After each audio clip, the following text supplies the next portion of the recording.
সিরাজগঞ্জের শাহজাদপুরের রতনকান্দি গ্রাম উন্নয়ন ফোরামের উদ্যোগে এসএসসি জিপিএ পাসপ্রাপ্ত কৃতি শিক্ষার্থীদের সংবর্ধনা ও বৃক্ষরোপণ কর্মসূচি পালন করা হয়েছে। 12 আগস্ট মঙ্গলবার দুপুরে রতনকান্দি আদর্শ উচ্চ বিদ্যালয় প্রাঙ্গণে রতনকান্দি গ্রাম উন্নয়ন ফোরামের সাধারণ সম্পাদক আব্দুল হালিমের সঞ্চালনায় সংগঠনের সভাপতি ইকবাল হোসেন ইসহাকের সভাপতিত্বে প্রধান অতিথি ছিলেন শাহজাদপুর উপজেলা নির্বাহী কর্মকর্তা মোহাম্মদ কামরুজ্জামান। বিশেষ অতিথি ছিলেন শাহজাদপুর থানার অফিসার ইনচার্জ মোহাম্মদ আসলাম আলী, উপজেলা পরিবার পরিকল্পনা কর্মকর্তা মোহাম্মদ আলী, উপজেলা মাধ্যমিক শিক্ষা অফিসার শাহাদাত হোসেন, উপজেলা সমবায় কর্মকর্তা ও হাবিবুল্লাহনগর ইউনিয়ন প্রশাসক রবিউল আলম রানা। বক্তব্য রাখেন জামিলতা উচ্চ বিদ্যালয়ের প্রধান শিক্ষক মোহাম্মদ মুজাম্মেল হক, রতনকান্দি উচ্চ বিদ্যালয়ের প্রধান শিক্ষক মোহাম্মদ গোলাম কিবরিয়া সহ রতনকান্দি গ্রামের গণ্যমান্য ব্যক্তিবর্গ, শিক্ষার্থী ও শিক্ষকবৃন্দ। এ সময় বক্তাগণ বলেন, আমাদের যে শাহজাদপুর উপজেলা, এই উপজেলার যতগুলো গ্রাম আছে তার চাইতে রতনকান্দি গ্রাম শাহজাদপুর উপজেলার সবচেয়ে নিকটতম। অথচ আমরা লক্ষ্য করি এই গ্রামটি যথেষ্ট অবহেলিত অবস্থায় আছে। আমাদের গ্রামের লোকজনের তৎপরতা কম থাকায় এই গ্রামটি অবহেলিত আছে। আমরা এই রতনকান্দি গ্রাম উন্নয়ন ফোরাম এই জন্যই করেছি যে রতনকান্দি গ্রামটি যেন আর অবহেলিত না থাকে। এই চিন্তা আমরা করা হচ্ছে আমাদের এই গ্রামের উন্নয়ন করা। আর এই গ্রামের উন্নয়ন কিন্তু আমরা আমাদের যারা সরকারি প্রতিষ্ঠানের অভিভাবক আছেন তারাই কিন্তু করবেন। আমরা শুধু তাদেরকে স্মরণ করে দেওয়া, আমরা শুধু তাদের কাছে পেশার গ্রুপ হিসাবে কাজ করা এবং আমরা পথ প্রদর্শন করব।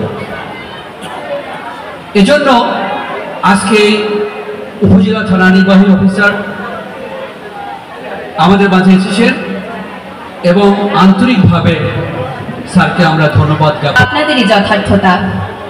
উপস্থিত আজকের সভার সম্মানিত সভাপতি, উপস্থিত উপজেলা মাধ্যমিক শিক্ষা অফিসার, উপস্থিত শ্রদ্ধেয় শিক্ষক মণ্ডলী, আমার প্রিয় গ্রাম রতনকান্দির বিভিন্ন স্কুল থেকে আগত কৃতি শিক্ষার্থীবৃন্দ সহ উপস্থিত সকলকে জানাচ্ছি আমার অন্তরের অন্তঃস্থল থেকে শুভেচ্ছা, অভিনন্দন এবং আমার সালাম। আসসালামু আলাইকুম রাহমাতুল্লাহ। মানব জীবনে এমন কিছু মুহূর্ত থাকে যা কেবলমাত্র ক্ষণস্থায়ী স্মৃতি নয়, হৃদয়ের অন্তঃস্থলে অম্লান হয়ে থাকে। ঠিক তেমনি আজকের এই মুহূর্ত আমার জীবনে এক অবিস্মরণীয় অধ্যায়। কারণ আমি ব্যক্তিগতভাবে বাংলাদেশের বিভিন্ন উপজেলা এবং জেলায় চাকরি করেছি, দেখেছি যে এরকম প্রত্যন্ত অঞ্চলে, গ্রাম অঞ্চলে এমন একটা অনুষ্ঠান আয়োজন করে শিক্ষার্থীদের মেধাবী সহ আরও যারা শিক্ষার্থী আছে তাদেরকে উৎসাহিত করা নজির আমার কাছে খুবই কম। কৃতি শিক্ষার্থীদের পুরস্কার বিতরণ তথা সম্মাননা স্মারক প্রদান ও বৃক্ষরোপণ কর্মসূচি। আমরা সবাই সচেতন হই, তাহলে আসলে একটা আদর্শ গ্রাম, আদর্শ দেশ হিসাবে পরিগণিত হবে। সেই পেশাটাকে অবশ্যই নিজের যে পেশা, সেই পেশার হিসাবে সর্বোচ্চ ত্যাগ এবং শিক্ষা করবেন। এই ক্ষেত্রে শিক্ষার ক্ষেত্রে আপনার যে কাজটুকু করবেন, আপনার স্কুলের নিয়মানুবর্তিতা অবশ্যই শিখাবেন। কারণ একটা স্টুডেন্টের মধ্যে যদি নিয়মানুবর্তিতা, শৃঙ্খলা, একত্বতা না থাকে সেটা কোনো আদর্শ মানুষ হিসাবে না। এবং আমাদের বাস্তবতার প্রেক্ষাপট হচ্ছে আমরা আদর্শ মানুষ হিসাবে বলতে চাই শুধুমাত্র যে মানে শিক্ষায় শিক্ষিত তাদেরকে শুধু আদর্শ মানুষ হিসাবে, এটা কিন্তু আদর্শ মানুষের কোনো ইতিহাস নয়। তাদের মধ্যে একটা সামনের দিনগুলোতে যে এগিয়ে যাওয়ার যে অনুপ্রেরণা, সেই অনুপ্রেরণা কিন্তু তারা জুগিয়েছে।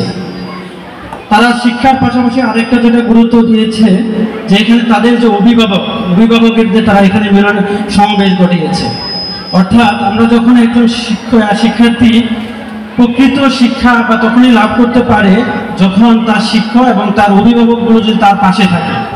যদি একজন শিক্ষার্থী যদি সে শিক্ষার ইচ্ছা আছে কিন্তু তার অভিভাবকের কাছ থেকে যদি যথেষ্ট পরিমাণ সহায়তা না পায়, সে কিন্তু তার যে মেধা সেটা কিন্তু সে প্রকাশ করতে পারে না।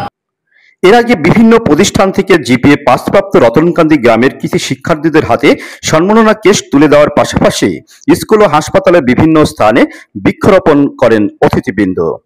রতনকান্দি উন্নয়ন ফোরাম গ্রামের অবকাঠামো, শিক্ষা, সংস্কৃতি এবং আর্থসামাজিক উন্নয়নে গুরুত্বপূর্ণ অবদান রাখবে বলে বিশ্বাস সংবর্ধনা স্থলে আসা আগতদের। এম এ জাফর লিটন, উত্তর দিগন্ত নিউজ ডেস্ক।